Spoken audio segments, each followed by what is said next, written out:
Today I'm giving you all the answers you need to your beginner sewing questions. But before we get to that, let's see some bloopers. What was the other thing I was gonna say? My showing. That's not meant to be there. What other questions do they have? He's power washing out there. It's loud.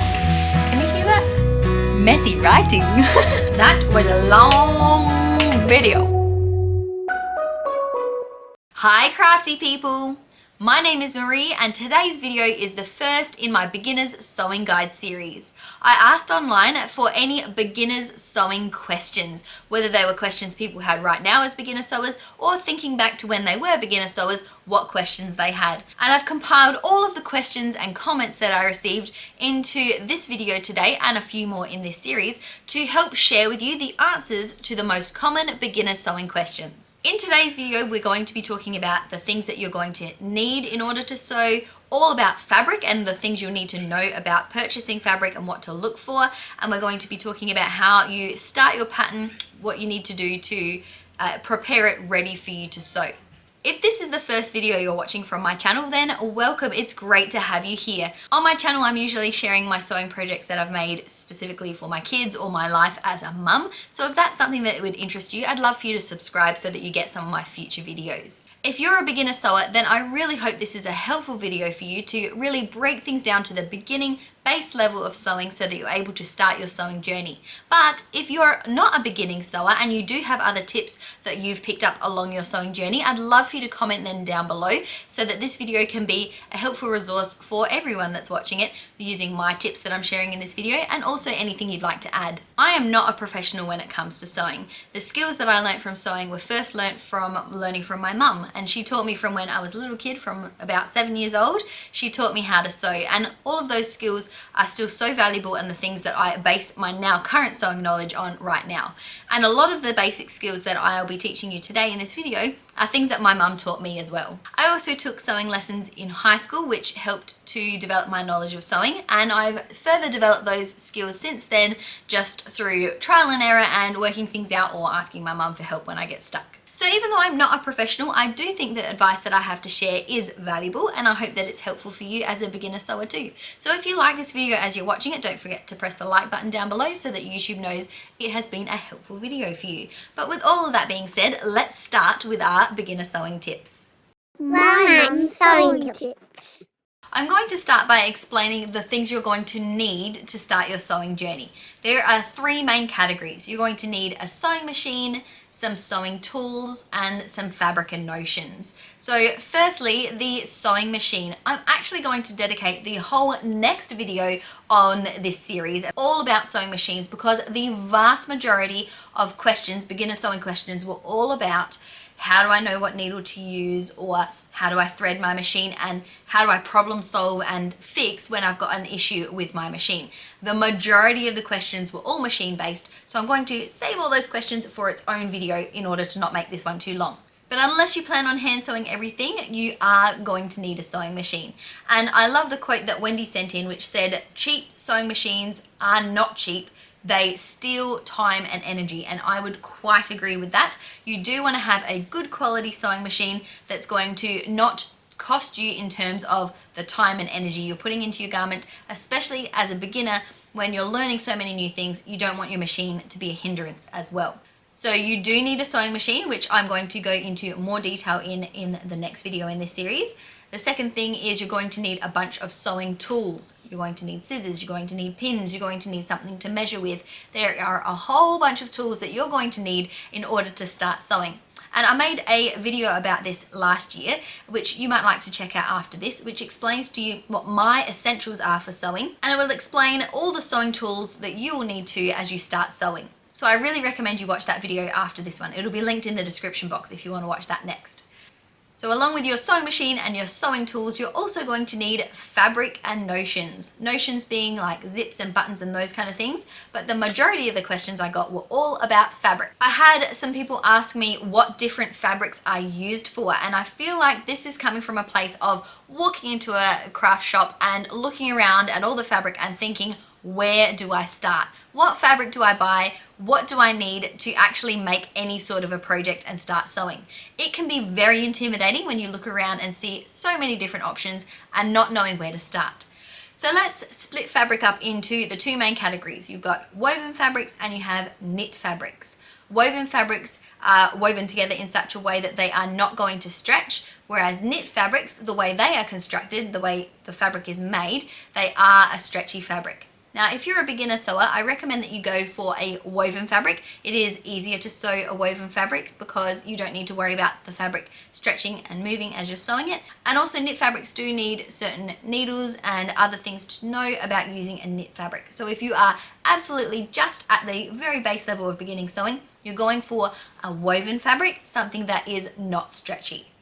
The best place to get really cheap woven fabric as a beginner sewer is to go and buy some secondhand bed sheets. You get a lot of fabric on a bed sheet and you can usually buy them pretty inexpensively from a secondhand shop. It is definitely a good idea to use a cheap fabric, whether it be a secondhand bed sheet or a secondhand piece of fabric in general, or very cheap fabric as you're just learning how to sew, because you don't want to be spending a lot of money on expensive fabric only to be either scared to cut into it because you don't want to ruin your expensive fabric and that prevents you from actually trying to sew, or you cut into it, make mistakes and feel guilty about it. So either way, you want to start first by using a cheap fabric for your beginning projects before you're building up your confidence to use those skills then on a specific, more expensive fabric that you'd like to use. If you've not bought fabric before, then I would not recommend buying fabric online. It is much better to go into a shop where you can feel the fabric to see what it is like,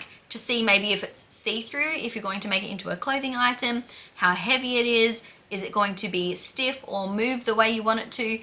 So I definitely recommend going into a shop to see what the fabric feels like rather than buying it online. So when you have your piece of fabric, there is a right side to your fabric and a wrong side to your fabric. Sometimes it's hard to tell the difference on both sides, and sometimes the difference is very obvious. It depends on what type of fabric you have. But when you are at the shops ready to buy your fabric, I would recommend that you get your piece of fabric and put the two right sides on top of each other and just move them against each other and see if it's going to be a very slippery fabric to work with.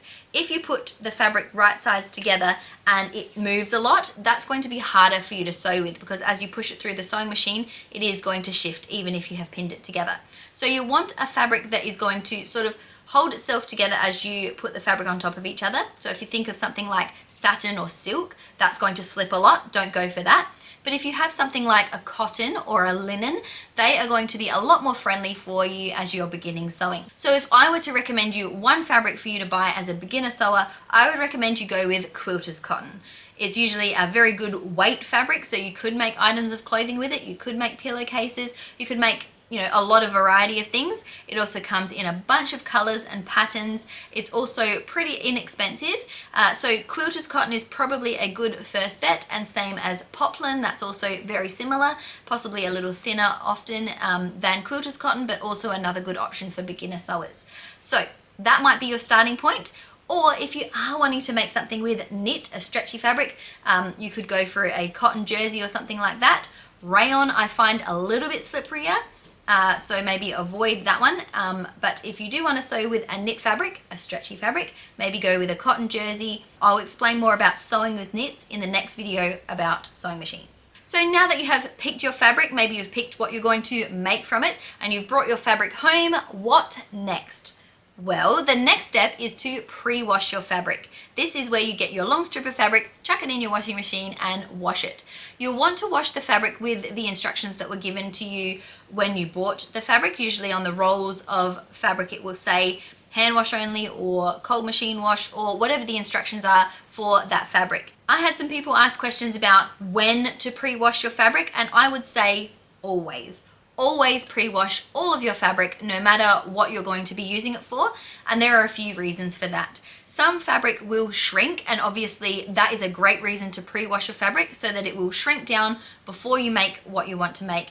So that if you've made like a shirt, for example, you don't want to spend all this time making a shirt, chuck it in the wash, and then it shrinks and it won't fit you. So it's better to wash and shrink your fabric first, and then make your sewing pattern from your shrunken fabric.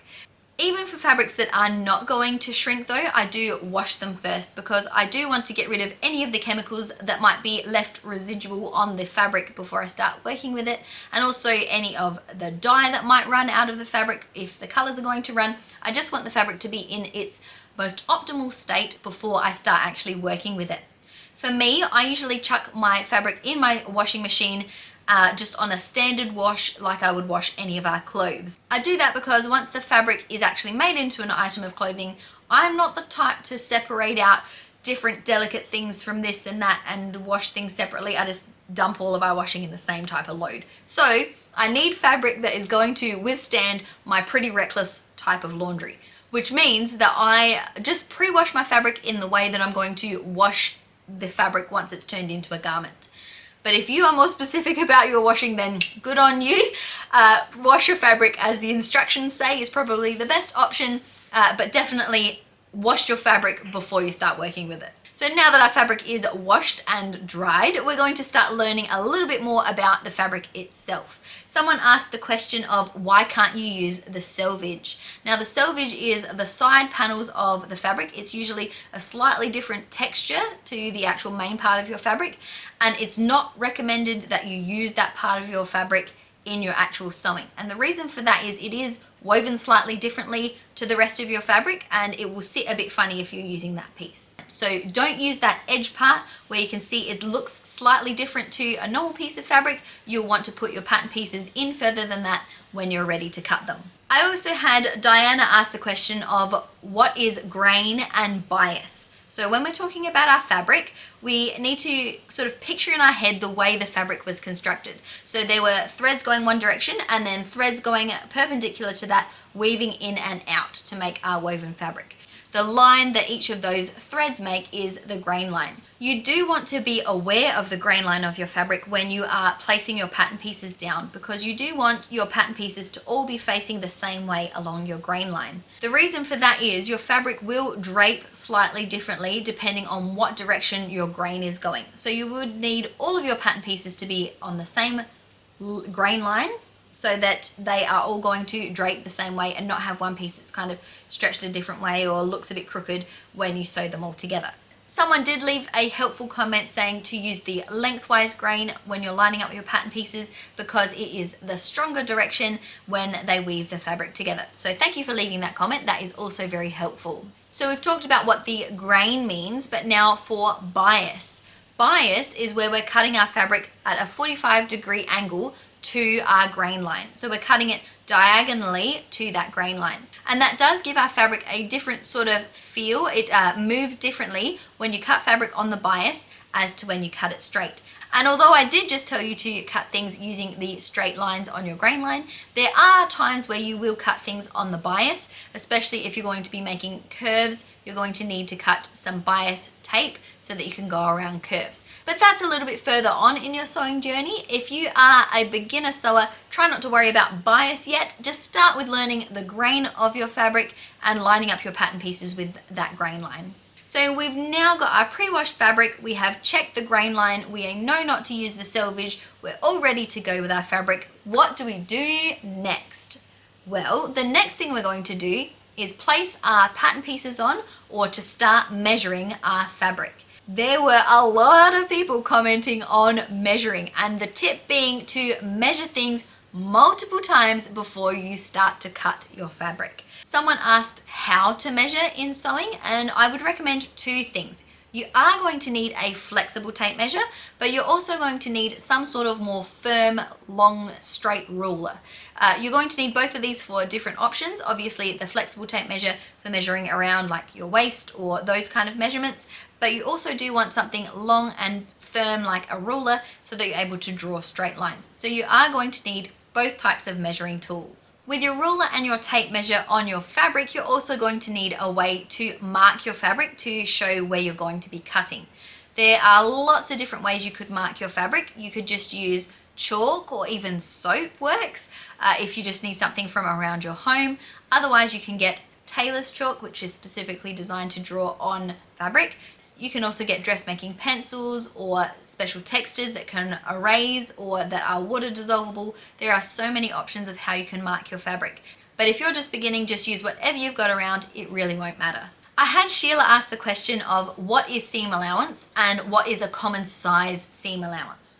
So seam allowance is the gap between where you're sewing and the edge of the fabric. You don't want to be cutting your fabric exactly the same size as you want your finished product to be. For example, if you're making a cushion cover and you want it to be 30 centimeters by 30 centimeters, that is not the dimension that you cut your fabric to be, because then once you sew in further than that, it's going to be smaller. So if you are wanting to make it 30 centimeters by 30 centimeters, you're going to need to add a little bit of seam allowance on all 4 of the edges in order to make it big enough to allow you to sew in further than the edge of your fabric. The most common size of seam allowance is 5/8 of an inch, which is 1.5 centimeters, but it can also be 3/8 of an inch, which would be 1 centimeter. They're the more common measurements that I see. Most of the time I just use 1 centimeter seam allowance for my own projects. There are a few exceptions, but most of the time just 1 centimeter.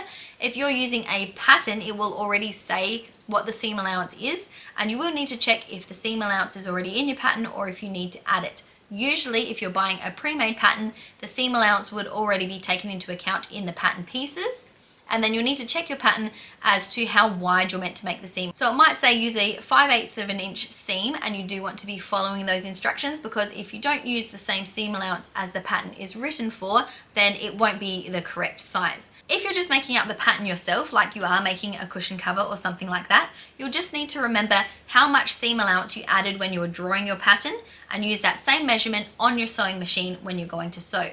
If you've drawn a 1 centimeter seam allowance all the way around the border of your cushion cover, for example, then when you take that to your sewing machine, you're going to line the edge of your fabric 1 centimeter up away from the needle. And that way when you sew it, it will be the exact measurement that you intended at the beginning. So at this point, we've got our fabric flat and we've marked on it where we need to. We've done our measurements, we've checked it multiple times, we've got our pattern pieces on, ready to go, and we're ready to cut. Now this is always the most scary part for any sewing project, because you're really committing to actually making it once you cut it. But it's also the exciting part. When you're cutting fabric, I recommend you do have fabric scissors, not just using any old scissors, because you do want really sharp scissors to cut through your fabric. You'll want to use long snips as well to help keep your lines straight as you're cutting. Once our pattern pieces are cut out, before we take them to our sewing machine, we're going to pin them together. We use pins in order to keep the 2 pieces of fabric that we're sewing together in the right places, so that we know where we're going to sew, how far, and we know that they're attached in the correct way. When you're beginning sewing, the more pins you put in, the better. It'll keep your fabric more secure, so it will be less likely to move, and it will make it easier for you to sew. I had someone ask the question of why do pins get put in at right angles, and the reason for that is so that you don't damage your sewing machine or break your needle or break the pin as you're sewing through your machine. If you have the pins straight on the same direction that you're going to be stitching, you'll need to make sure to be pulling them out before you stitch over that part, because if your needle hits one of those pins, it will break. Whereas if you have the pin in the opposite direction at right angles to your fabric, you can get closer to your needle before needing to pull it out. And if you do sew over your pin when it is at right angles, it is less likely to break your needle, because it usually just skips over it and continues going. So it is a safer option to have them at right angles, or if you are going to have your pins straight on, you're going to need to pull them out, because you don't want to damage your sewing machine as you're sewing. Diane asked the question of why baste, and I'm assuming that this might be about hand basting fabric first. So if you have pinned your fabric together, you might like to hand sew a quick basting stitch, a really quick in, out, just to hold your fabric together. It is even more secure than pinning, and it was what I learned to do when I was in high school. In high school, we always basted our projects together first. We would pin our fabric together, and then we had to hand baste or do a long hand stitch to hold our fabric securely in place. Then we would sew it through our sewing machine and then unpick the hand basted stitches.